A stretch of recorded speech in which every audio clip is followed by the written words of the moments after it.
Okay, we're going to start now in the next few moments. Just getting a chance for everyone to join. And I want to just make sure that we are live on each channel. If you are joining us, please let us know where you're from so that we can say hello to everyone that is live on the air. Okay, I just want to check my sound is on. Everything is ready. Okay. So just to start this, guys, this is Cobus Visser the Viking and Coach Phil Cambe, all the way from the USA. What we do is we stand before the fire. We make sure that lies are burned and truth is forged. Here we do not bow to comfort. Here we rise in courage. We do not whisper, we roar. Each word is a strike of the hammer, each opinion a spark on the anvil. This is not for the faint of heart. This is for those who like to dare. Whatever it takes, the fire begins now. And remember, like, comment, and share if you love this. Let us know where you're from.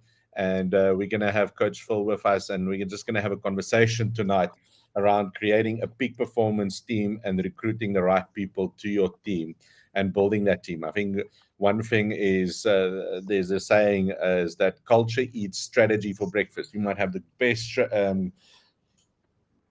strategy, but if you don't have the right culture, it will not.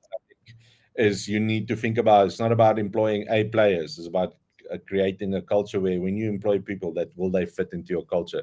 Coach Phil, hello to have you What's here, up, brother. Cobus? How you doing? I'm You should repeat what that beginning statements that you said there. They're powerful. I think you should say them more often because they get me in state to serve. So thank you for that. I appreciate it a lot. It's a Appreciate pleasure, it a man. lot. Well, it's all about So yeah, having a creed, a call to arms, basically, like a team, right? yes, yes, definitely. Sorry, today I was driving. I was coming out of a meeting just now, and I left my home, and it was all nice and warm. And I was wearing just my shirt. And then I got out, and all of a sudden it was 30 degrees. So I had to warm up a bit. But we're here. We're here now. But So you know, we'll if do what you we gotta talk do. about 30 degrees in South Africa, where I'm from, 30 degrees is very hot. So that's probably Fahrenheit, am I right?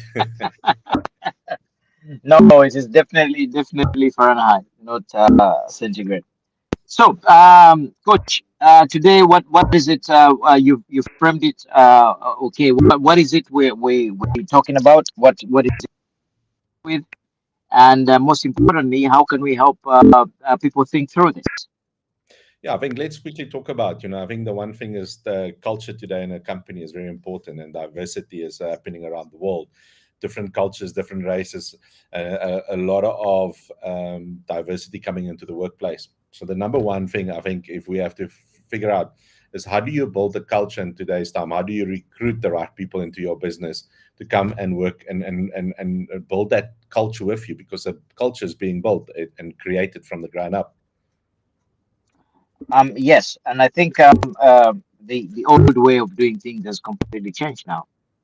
Where the in the olden days, people wanted to stick to jobs, and they were kind of they were desperate for jobs, and they stayed for years and years, and even if they had an abusive leader, they didn't care. you know they Yes. stayed and they just did what they had to do. But things are changing, especially with the new Gen Z and millennia and people like that. They're demanding different things. They're looking out for different things. So the first things first, when we look at a culture, you have to ask yourself, can I create a culture that is going to both attract the right people, retain the right people, and grow the right people? Because you could attract them when they leave. So you have to be able to attract them, retain them, grow them so that they can grow with you as they create the culture that you're talking about. But you, as the leader, it's got to start with you. You got to ask, okay, what kind of environment would I like to create in line with what I want to create for the future? For example, I think you and I know that one of the most important things we always do is there's got to be clarity from the leader what kind of organization they want to create. If Yes. that clarity is not there, then you can't create a culture. You got to ask, okay, what do I want to create? I want to create an amazing organization that produces an amazing product. Great. What is the product? Let us say you do shampoo, for example. You say, okay, company that produces the best shampoo in the world. Okay, what does that environment look like? What kind of people do I want to work in there? They've got to be people who understand style, people who, whatever it is. When you begin to list that down, you say, okay, I want outgoing people, I want innovative people, I want people who love feedback, I want people who love, the earth and stuff. Then you say, okay, what if I want to create the best shampoo? These are the things that these are the kind of people that I'm looking for. Then the third question becomes, what culture will keep those people going? Yes. That culture is not the same culture that you'd have in let us say, accountants or engineers who just want to sit in the back end and do their thing. This culture is going to be different. It's for outgoing people. It's for people who love style and smell and stuff like that. So then you begin to list some of the things that are important. But between me and you, there are certain principles for the kind of culture that you look for. So the first thing is, if people are not growing within the organization, they're not going to stay. So the first thing is, how do I build a culture where people are consistently growing? That would Yes. be the first thing that we'd think about. Definitely, I think it comes down to the purpose that we first want to achieve, that we want to grow and create that culture. My viewpoint is I always like to look at sports teams, right? Mhm. And what's the standard? In South Africa currently we have that thing about the coach is not choosing certain players that is doing the best in and playing very good. And people are angry. Why is he not choosing certain people? Is that because he has set a certain standard of what he wants, and the people that he's choosing is the best fit for the business at the moment because they're also meeting certain standards. Now you're talking about, yes, there's certain skills that is important, but what is the standard we want to What is set the and what standard? people want Yeah, to meet, right? yeah, Why do me and you connect? I think one thing is we both have a certain standard that to be met. One thing is we don't like take time, we take action without yeah, perfection. We don't wait for hundred perfection. percent. We have a team that is there to support us, that if we want something they jump in doing it. So we've set the bar that our team has to jump in, and then when our team is going through a challenging time, guess what, they step up because we deliver and give them the tools so that they always can step up. And that's the thing, I think a part of recruitment is that you might have the best people. The challenge for me is the leadership on that, Coach Phil. Are you going to Yep, step up and support your team to step up? Because that's where most yep. team members get failed, is because the leadership Mhm, don't step up and help the team to grow because they expect the team to do it, but they're not willing to go into the trenches with them. mhm. So that's there you go. Number one, it is a culture where leaders are willing to go to the trenches. You got it. Yes. What is the next part? If we say, okay, I want a culture where leaders are meant to go, what would because those leaders who go to the trenches with these guys are going to be the leaders who help to create that culture where it becomes, this is what we do here. We don't think about it. We don't even have to ask, oh, did you? No, it is just automatic. Here that is what we do. So leaders who go to the trenches is an important factor to this culture. So one, you have clarity of what you're producing. You have Yes. decided the kind of environment. Now you have decided the kind of leaders that you need for this kind of culture.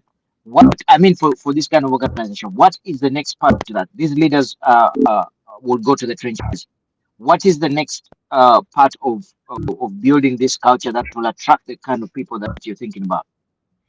I think the next thing is, and we've spoken about it, it comes down to consequences and discipline, sort of a code, right? And when Mhm. I talk about this, is does people get accountable? Because most people don't want to join a business and then see the other peers getting away with not doing the work and nobody being kept accountable. So I think that's the next thing. Think about it, having kids, Coach Phil. What is the number one thing they're actually all looking for? Now, people out there working now for big businesses is going to not like me when I say they all like kids, because all they Mhm. want is discipline. Think about it. Yep. When a kid Yep. is throwing a tantrum, they are looking for discipline, and that's what's needed in a culture, is creating that people are longing for a place where there's disciplines and there's structure. So we got a culture of number one. We're very clear where we're going. We're very clear what kind of people we got to attract. So we got great leadership that goes to the trenches. Number two, it is a disciplined culture where there are consequences.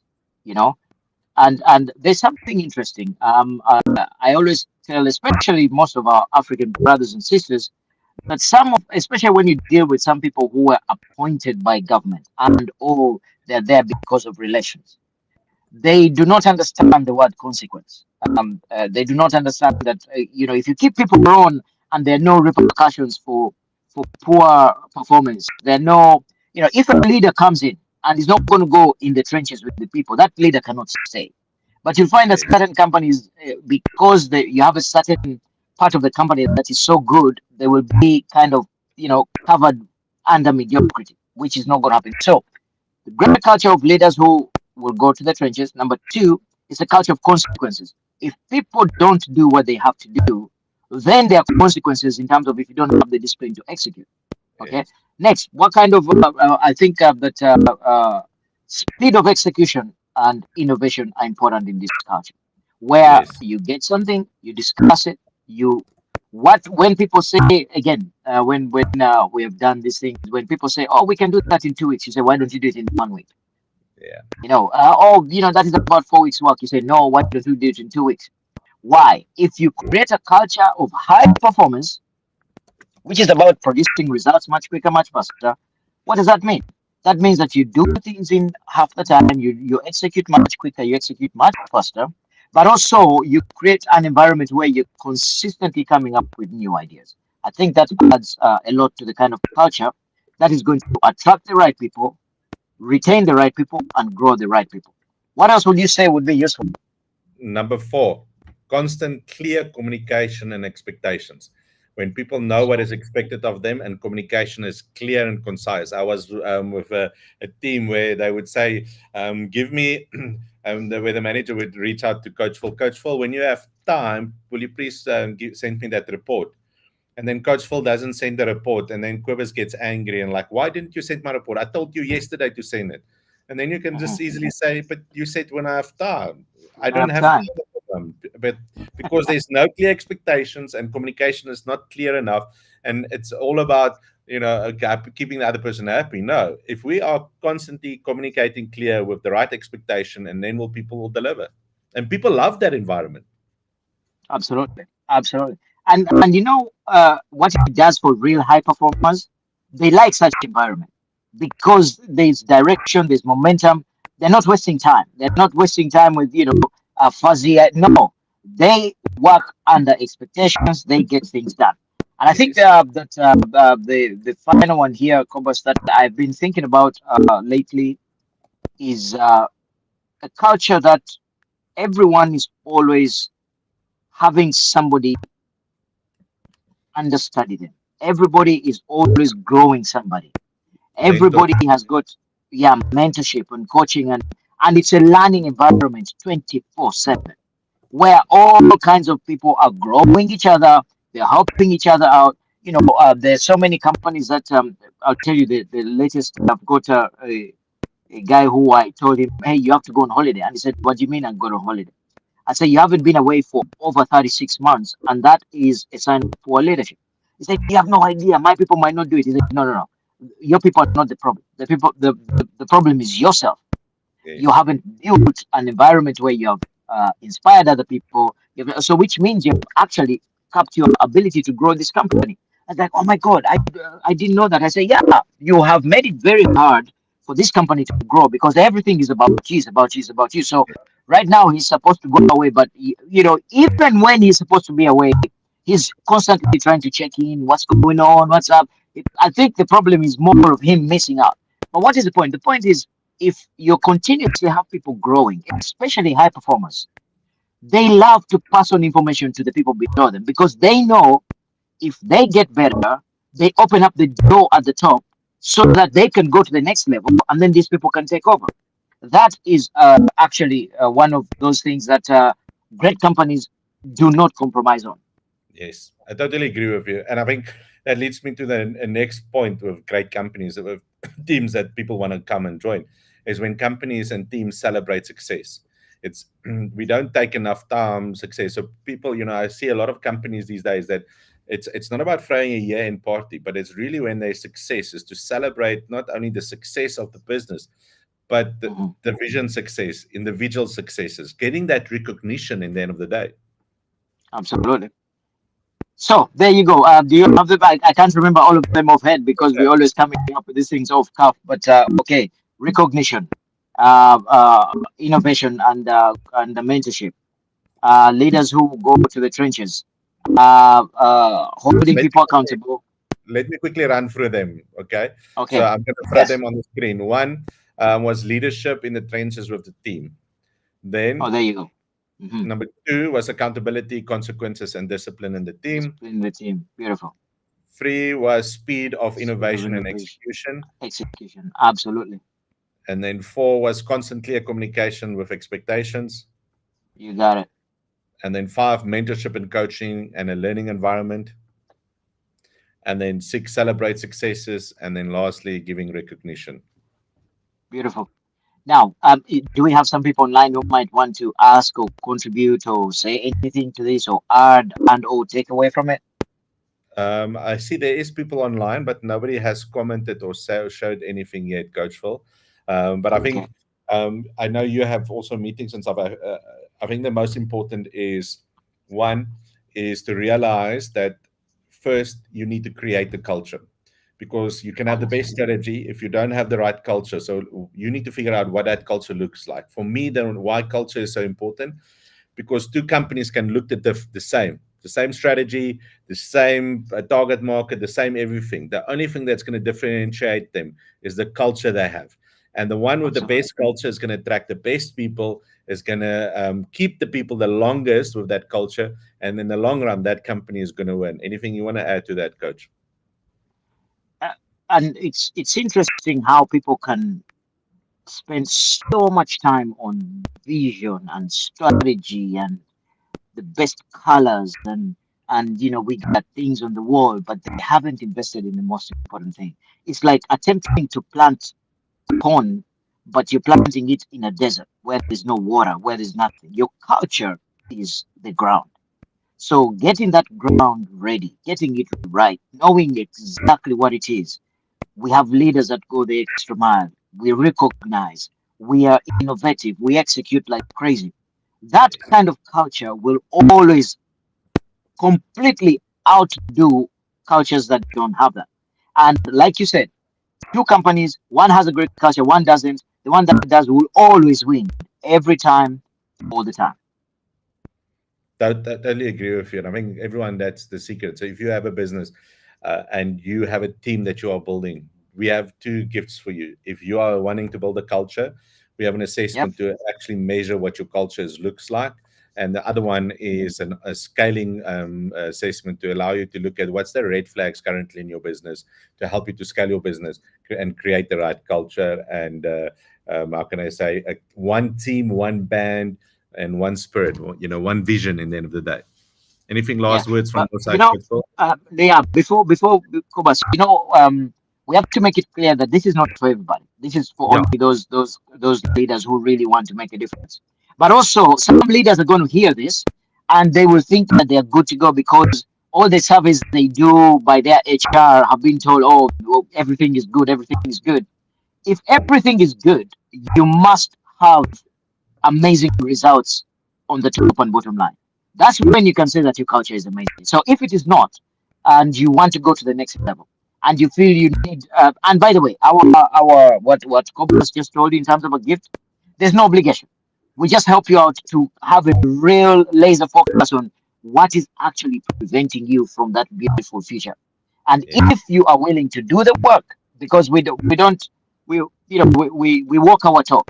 If yeah, you're not going to want to make a difference, don't want to grow, don't bother. Don't bother. It's not going to work.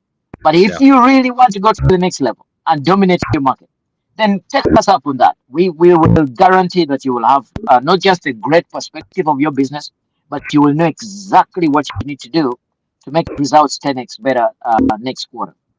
Definitely, Coach Phil. And I think that's why we do what we do. We travel around the world and we help a lot of companies. There's a Nadine P that is on LinkedIn that commented. She said, culture in a company is important because it shapes employee behavior. It drives engagement, There's it engagement. influences decision making, it fosters trust, and directly impacts performance and innovation 100%. A strong culture creates alignment towards shared goals and values. and then it's all that it shows, and then the last part he shares. I love the corn analogy, by the way. Thanks, Nadine. I appreciate you. I appreciate you. No worries at all. Okay. Anybody else? Anything else for us? No, that's all for now, coach. But I think Nadine, thank you for reaching out. Nadine, if you really want to connect, it would be nice to have you on a call sometimes and just have a chat to see. It looks like you love what you do and you have great insights. So let's talk about that. If you're open to it, you are connected with me on LinkedIn. So just send me a message and I Why, reach why out. don't we just invite Nadine to the next call so that we can dive deeper into what because it looks like she either loves culture, knows her culture, or looks like she's implementing culture somewhere. So maybe a conversation with her on how it is helping, what works, what doesn't. That might be useful. So if she can, great. It will be great to have her on the call. 100%. So I will, Nadine. I saw you commented, so I will reach out to you and see if we can connect. But thank you for taking time to comment. And she says, yeah, let's do that. She says, my pleasure. Okay, Nadine, thank you for watching. We will reach out to you. We'll have a connection and get you on a live as well. Coach Phil, thank you for your Okay, time. always my brother, and good to see you. Let's do what we gotta do. And yes, until next time, remain the only Viking in town. Peace. I'm Cobus, the Viking Fisher with Coach Phil, all the way from the USA. This was Whatever It Takes. Now the fire is in your hands. And remember, ignite others with it. Follow, like, and share, and the tribe grows stronger. We don't have all of the answers. However, we will find the answers because we do whatever it takes. Until the next battle, stay unbreakable. Have a I love beautiful it. day. Love it. Cheers.